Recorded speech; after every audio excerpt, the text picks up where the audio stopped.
Ahora vamos a pasar a otro tema un poco más nacional con Reinaldo López. Él es abogado constitucionalista e internacionalista, politólogo, precandidato a la presidencia de la República del Partido Perú Moderno. Reinaldo, buenos días, ¿cómo estás? Pancho, ¿cómo estás? Bien, un gusto también tenerte acá porque si bien las elecciones todavía falta un año y un cachito, Exacto. es importante que ya vayamos conociendo a quiénes son aquellas personas que buscan llegar a Palacio de Gobierno el próximo año porque, como tú bien sabes y sabe la población, tendremos un padrón electoral bastante ancho, bastante amplio, con muchos candidatos y dentro de cada partido, por supuesto, también hay precandidatos, ¿no? Exacto. En tu caso, en Perú Moderno, ¿cuántos precandidatos ya hay voceados? Bueno, oficialmente somos 3 precandidatos. Sí. Ajá, exacto. Perú Moderno, para aquellos que recordarán, el partido donde inicialmente se había voceado a Carlos Añaño. A Carlos ¿verdad? Añaño, que se retiró, Se y al retiró. retirarse asumimos pues ese rol de ser precandidatos, otros aspirantes, ¿no? ¿Él se ha retirado de la candidatura o del partido? Del partido se Del partido retiró. totalmente. Totalmente, Bien. exacto. ¿Cuál es la posición que tiene Perú Moderno para tratar de identificarlo en el espectro político? Un espectro político que tal vez en el presente tal vez ha quedado desfasado, ¿no? Porque ya hablar de solamente izquierdas y derechas no es tan exacto, pero igual es una manera un poco sencilla de que la población pueda conocer la postura del Partido Perú Moderno. Justamente lo que tú has dicho es correcto, ¿no? Esto de izquierda y derecha ya ha quedado desfasado, más aún con lo que se está viviendo en el mundo entero. En el mundo entero hay una lucha entre globalistas que quieren destruir las fronteras, las culturas, las creencias, Sí. Apostar por una migración totalmente descontrolada, y los nacionalistas, los patriotas que resisten, que aguantan, que deciden de alguna manera conservar la cultura, la historia, las convicciones de un pueblo.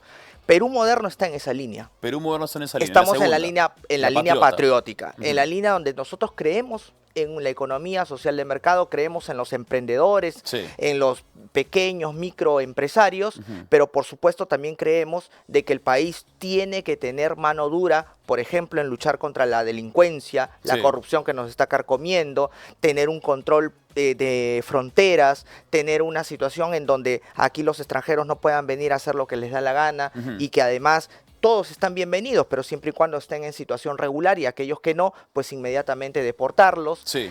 actuar con mano dura con respecto a la delincuencia que nos está carcomiendo, las organizaciones criminales y el gran contubernio, acabar con el gran contubernio que hay entre delincuencia y corrupción. Justamente, por eso nosotros tratamos de que todos nuestros cuadros sean cuadros filtrados, gente honesta, gente de bien, gente que de alguna manera vaya a querer cambiar la política con un sentimiento patriótico, para demostrar a la gente que la política no es solamente para robar, sino que aquí tenemos que hacer algo por el Perú, dejar algo, un legado, Claro. y eso es lo que tenemos que hacer. No es para robar, ¿no? No, eso, Exacto. O sea, no es para robar, no es que no Pero solamente. la gente Claro. tiene esa concepción, Sí. precisamente por la politiquería barata que se hace, Sí. ¿no? Y además porque, acuérdate tú, siempre se dice, el precio de desentenderse de la política es terminar siendo gobernado por los peores. En mi caso, por ejemplo, yo vengo de la academia. Salto del mundo académico al mundo político porque considero que no puedo estar dejándole a mi país en manos de gente pues aprovechadora, Sí. inepta u oportunista. Ahora, tú has mencionado algo importante que es que en Perú Moderno, como tú mencionas, se Exacto. quiere hacer el filtro correspondiente para aquellas Por personas que supuesto. ingresan a las diferentes aristas, ¿no? Porque como mencionaba, tendremos candidatos a diputado, candidatos a senador, Senadores. en todas las regiones además. Y Exacto. ahí tendremos además candidatos a las municipalidades y Así regionales en el caso de octubre del próximo año. O sea, es una chamba bastante exhaustiva poder filtrar adecuadamente. ¿Qué tanta injerencia tienes tú o quiénes son las personas que deciden? Porque el hecho de que ya en algún momento hayan tenido a Carlos Añaños y que luego se hayan peleado, digamos que no habla mucho o no habla muy bien acerca de la capacidad de conversación que puede tener a la interna Perú Moderno para que una persona de la envergadura de Carlos Añaños haya entrado y luego salido. Lo que pasa es que nosotros somos un partido también democrático. Dentro de la interna se conversa, se llega a consensos. El problema con Carlos Añaño fue un problema de él, que simplemente no estuvo de acuerdo con algunas políticas, Como por ejemplo. de querer, por ejemplo, él imponer a sus candidatos, a sus precandidatos, algo que va en contra de la militancia, que va en contra de... O sea, él quería llevar a su gente. Claro, Y obviamente, pues, eso no se podía, pues, pasar por alto, ¿no? Y otras cosas personales que determinaron que él saliera, ¿no? Pero no fue por causa del partido. Al contrario, el partido fue siempre respetuoso de la democracia y de la precandidatura Sí. del señor. Ahora, hablando de democracia, Antauro Humala en algún momento también fue voceado como precandidato presidencial con el partido de nombre Antauro. Bueno, Antauro. finalmente salió de carrera, pero hay unas iniciativas legislativas que podrían resucitar la candidatura de Antauro Humala. Tenemos una nota preparada, vamos a escucharla o vamos a verla para aquellos que nos siguen de manera audiovisual. Así es. Este punto. Atención, porque se estaría cocinando en los pasillos del Congreso de la República un proyecto de ley que estaría buscando resucitar al polémico Antauro Humala. Pero ¿quién está detrás de este proyecto de ley? ¿Cuáles son los escenarios que se darían de aprobarse? Y sobre todo, ¿cómo se vería afectada la ley de partidos políticos? Bien, vamos paso por paso.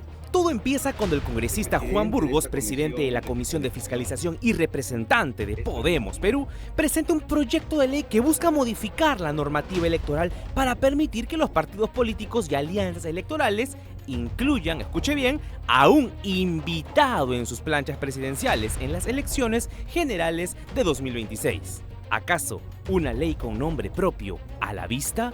Entonces, lo que está pasando es que podemos ver, evidentemente, al verse acorralado porque hay 40 partidos, no tiene la suficiente fortaleza y no tiene, además de eso, un cuadro para poder candidatear. Yo creo que están buscando exactamente eso, ¿no?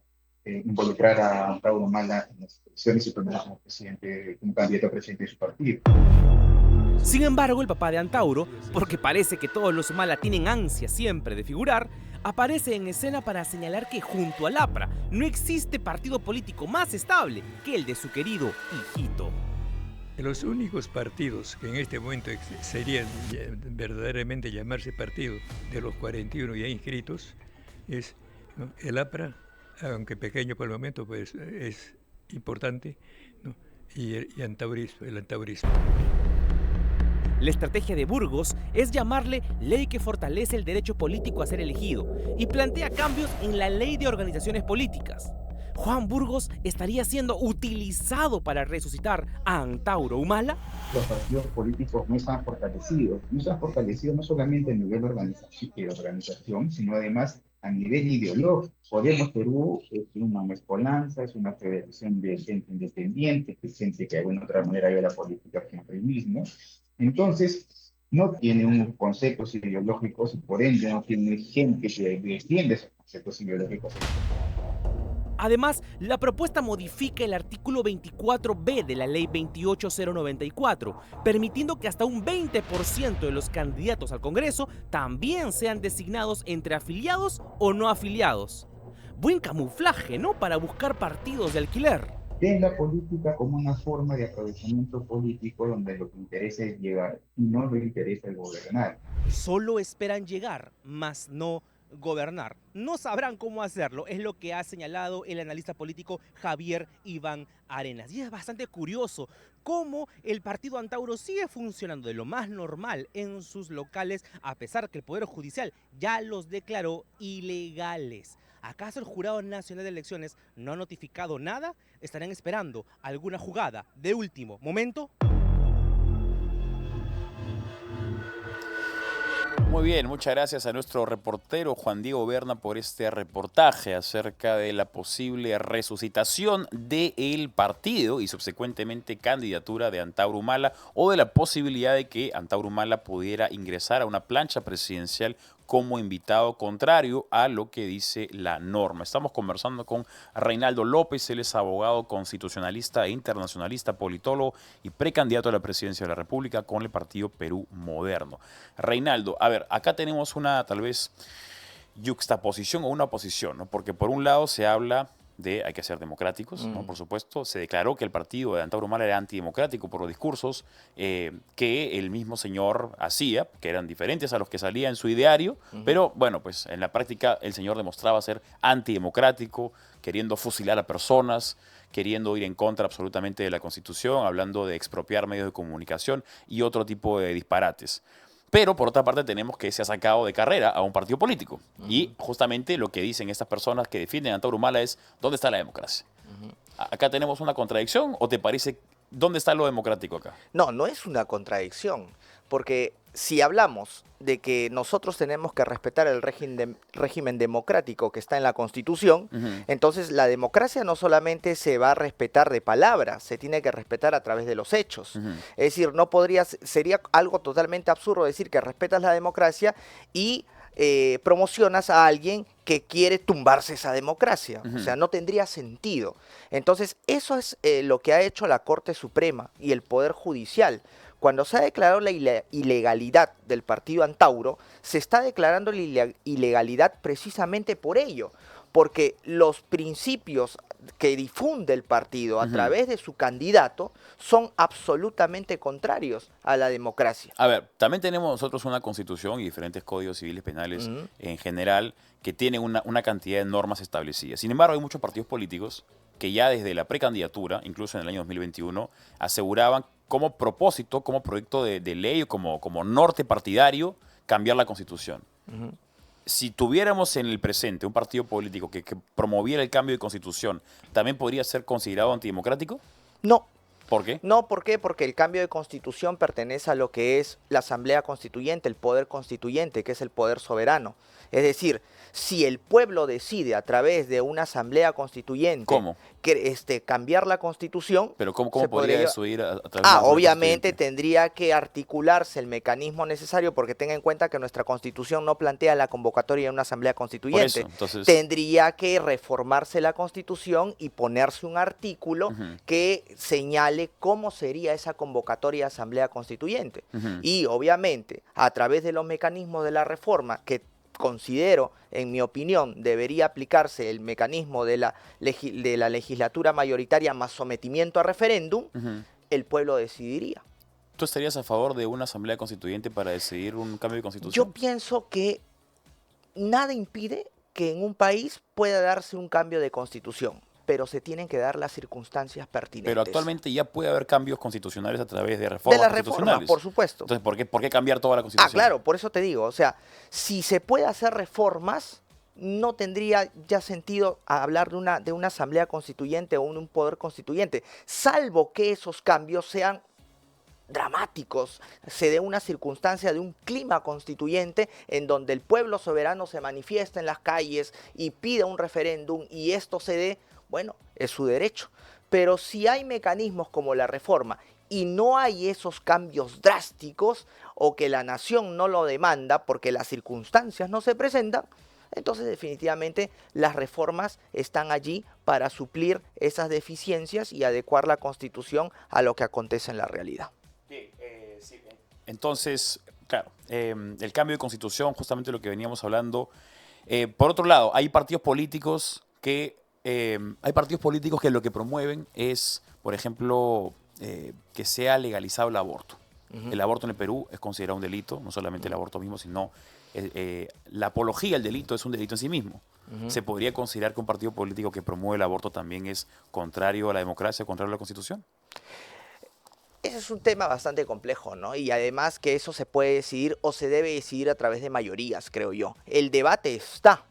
Y por eso tenemos un Congreso que en un determinado momento tendría que decidir ese tipo de situaciones. Ahora, que un partido lleve la bandera del aborto, habría que ver también hasta qué punto iza esa bandera, porque la Constitución protege el derecho a la vida. Podemos tener, ningún derecho fundamental es absoluto, pero tampoco ningún derecho fundamental puede ser eliminado o restringido en su totalidad. Entonces hay que ver bajo qué motivos, bajo qué parámetros se está llevando eso, ¿no? Porque es como decir que yo agarre y un partido político me diga, lleve en sus banderas la restricción absoluta del derecho a la libertad de expresión. Eso sería antidemocrático, pues, ¿no? O sea, vamos viendo bajo qué lineamientos y bajo qué fundamentos se pueden relativizar ciertos derechos fundamentales. Esbozado de una manera correcta, ¿no?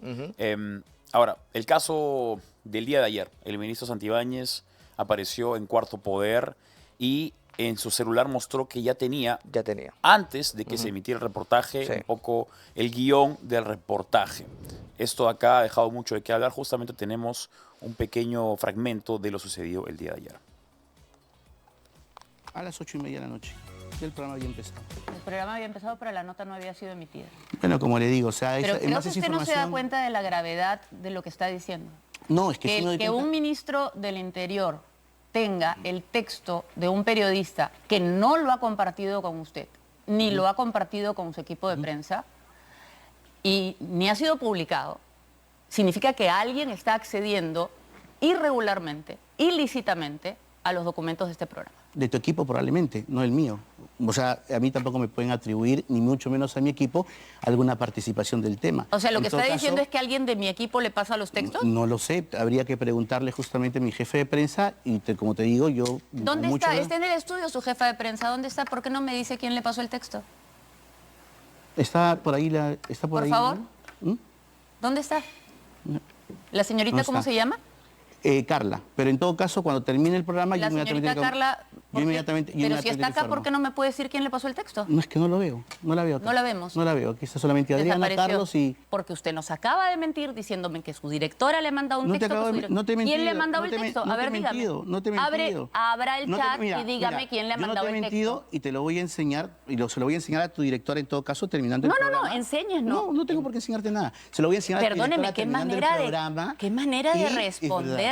¿Sabe qué, señor? Sí, dígame. Usted sí tiene que responder, porque lo que usted tiene en sus manos es un material privado de un medio de comunicación que usted Que alguien, ha de tu obtenido. medio, que alguien de tu medio lo ha compartido. Alguien de mi medio Exacto, no lo ha alguien de tu- compartido. Y si ha sido alguien de mi medio, por favor dígalo en este momento y en público quién ha sido. No lo sé, porque alguien de tu medio lo ha compartido. Por favor, díganos quién. Bueno, acalorado momento que se vio el día de ayer en Cuarto Poder entre el ministro del Interior y la periodista, ¿no?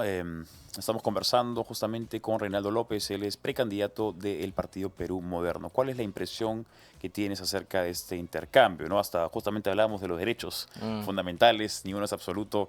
¿Se ha vulnerado algún tipo de derecho acá? ¿Cómo analizas tú como abogado? Bueno, yo creo que básicamente sí, la teoría de la periodista es cierto y que el ministro lo ha obtenido a través de infiltración, de hacker o lo que fuera, definitivamente se está vulnerando el derecho a la libertad de prensa Si y todo fuera ello. es el caso, ¿no? Si fuera ese el caso, Porque, a ver, lo que también sucede muchas veces es que que... pueden filtrar la Claro, información. dices, Claro que el sí. periodista es de un medio, se lo pasan a otro medio y al fin le llegan al señor Santibáñez de alguna manera una tercera parte, ¿no? Tampoco... Claro, el problema es cómo probar eso, ¿no? ¿Cómo fue? Porque él, como te darás cuenta en la entrevista, se niega hasta el final. Y si ella le dice, bueno, si alguien de mi equipo le mandó la información, muéstrelo. Y él dice, no, no te lo tengo por qué mostrar. O te lo muestro al final. Entonces, Sí. como que ahí también deja mucho que desear, ¿no? Porque si no, simplemente agarra y dice, bueno, acá está, listo. No, Sí. no digo el nombre, pero te lo muestro para que tú veas quién fue. Ujú. Pero no lo dice, ¿no? Sí. Entonces deja mucho que pensar allí. Ahora, el ministro del Interior tal vez no es de los más populares en este momento dentro del gabinete Claro que sí. de 19 ministerios. ¿Cuál es la impresión que tienes tú acerca de su permanencia? Porque muchas personas piden su cambio, sin embargo, otras personas, no necesariamente defensores del propio ministro, identifican que el cambio constante de un ministro del Interior tampoco no es que mágicamente solucione la criminalidad.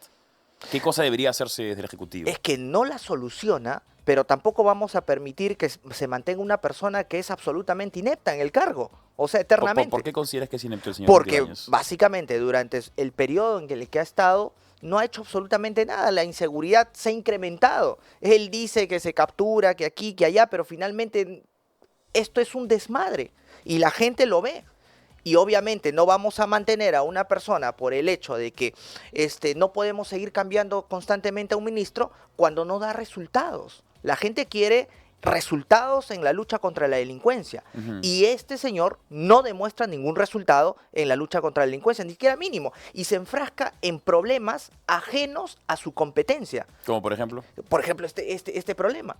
O el tema de ahorita la guerra que se ha desatado porque han allanado su casa ahora a las 5 de la mañana y comienza a increpar que el Ministerio Público, o sea, temas que son ajenos a su competencia. El señor debe estar ahorita ideando planes, llevando a cabo soluciones en el tema de la inseguridad y no lo hace. Ahora, ¿por qué se mantiene? Yo creo que es básicamente por un acuerdo y un contubernio político que se tiene entre él, la presidenta y básicamente gente en el Congreso también, que gobierna a espaldas del pueblo. ¿Quién gobierna? El Congreso en complicidad con la señora Dina y con sus ministros, pues. Mencionas tú la complicidad que hay entre el Ejecutivo y el Legislativo. ¿No debería haber una conversación saludable entre Ejecutivo y Legislativo? Una conversación saludable en pos del bienestar del país. Pero acá hay una conversación en pos de darle la espalda al país y que el país se desangre, que el país siga lamentando muertos por la delincuencia, que siga desarrollándose la corrupción sin ningún tipo de restricción, que siga cayendo la economía, que la gente se siga muriendo de hambre, que no llegue una adecuada educación ni salud a los lugares más lejanos del país.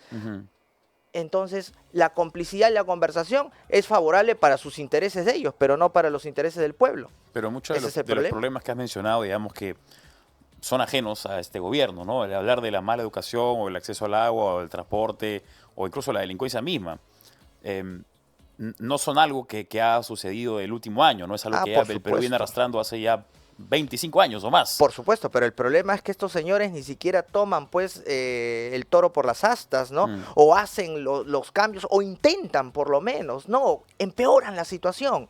O sea, parece que en los últimos años, de gobierno en gobierno, hemos ido empeorando, hasta un punto en que ya no se sabe hasta dónde vamos a llegar. Brevemente, seguramente te veremos más en los próximos meses o en lo que resta del año, porque es importante que los precandidatos vayan conociéndose, pero en caso hipotético, no llegaras tú a asumir el liderazgo de Perú Moderno, ¿también buscarás llegar a Cámara de Diputados o de Senador? Sí, claro que sí. Es la idea de participar en política porque lo que se quiere hacer es justamente construir algo a favor del país, luchar por un país que se está desangrando, que se está cayendo, y a eso voy, a eso aspiro, más allá del cargo en que me encuentre. Bien, eso me parece interesante, ¿no? Porque hay mucha gente que solamente quiere ser presidente y nada más. No. Acá es hacer algo por el país, desde donde te encuentres. Perfecto. Muchas gracias a nuestro segundo invitado de esta mañana, Reinaldo López, abogado constitucionalista e internacionalista, politólogo y precandidato a la presidencia de la República con el partido Perú Moderno. Reinaldo, un placer conocerte. Gracias a ti, Pancho.